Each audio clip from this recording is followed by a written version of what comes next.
میری آج کی تقریر کا عنوان ہے نماز کی عظمت۔ بسم اللہ الرحمن الرحیم۔ السلام علیکم ورحمۃ اللہ وبرکاتہ۔ Welcome to the channel Saliha zone. Respectable audience, اگر آپ اس چینل پر نئے ہیں تو پلیز ویڈیو کی جانب بڑھنے سے پہلے اس چینل کو لائک، شیئر اینڈ سبسکرائب لازمی کر دیجئے، شکریہ۔ بڑھتے ہیں ویڈیو کی جانب۔ بسم اللہ الرحمن الرحیم۔ وما خلقت الجن والانس الا لیعبدون۔ صدق اللہ العظیم۔ اللہ تعالیٰ کے بابرکت کلام سے آغاز کے بعد آپ سب کو میرا سلام۔ میرا آج کا عظیم الشان موضوع اللہ کی عبادت ہے، اور سب سے بہترین عبادت کرنے کا طریقہ 5 وقت کی نماز ادا کرنا ہے، کیونکہ ہر مسلمان پر ہر حال میں نماز فرض ہے، اور کسی بھی حال میں نماز معاف نہیں، بلکہ نماز عورت یا مرد، چھوٹا ہو یا بڑا، غریب ہو یا امیر، گورا ہو یا کالا، عالم ہو یا جاہل، عامل ہو یا کامل، مقیم ہو یا مسافر، وزیر ہو یا مشیر، محدث ہو یا مفسر، ولی ہو یا کتب، صحابی ہو یا تابعی، نبی ہو یا رسول۔ الغرض مسلمان پر دن میں 5 وقت کی نماز فرض عین ہے، اور اس کا انکار کرنے والا کافر ہے۔ تسکین قلب راحت جاں ہے نماز میں، تسکین قلب راحت جاں ہے نماز میں، معراج مومنوں کی نہا ہے نماز میں۔ جس کو بھرے جہاں میں نہ مل پائے عافیت، اس کے لیے بھی جائے اما ہے نماز میں۔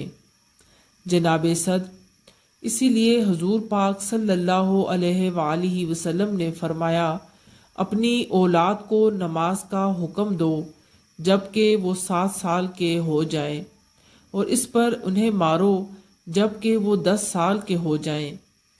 تو معزز سامعین، نماز کی برکات سنیں۔ حضرت ابو ذر رضی اللہ تعالی عنہ فرماتے ہیں کہ ایک مرتبہ نبی کریم صلی اللہ علیہ وآلہ وسلم سردی کے موسم میں باہر تشریف لائے، اور پتے درختوں پر سے گر رہے تھے۔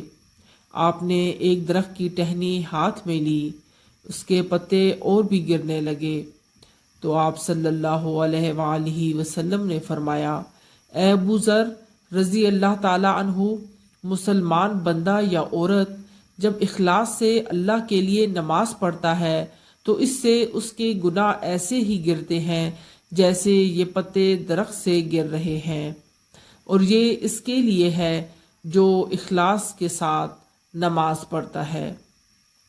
بلکہ جو بھی بندہ پرخلوص طریقے سے خشوع و خضوع سے نماز ادا کرے گا، اللہ تعالیٰ کی طرف سے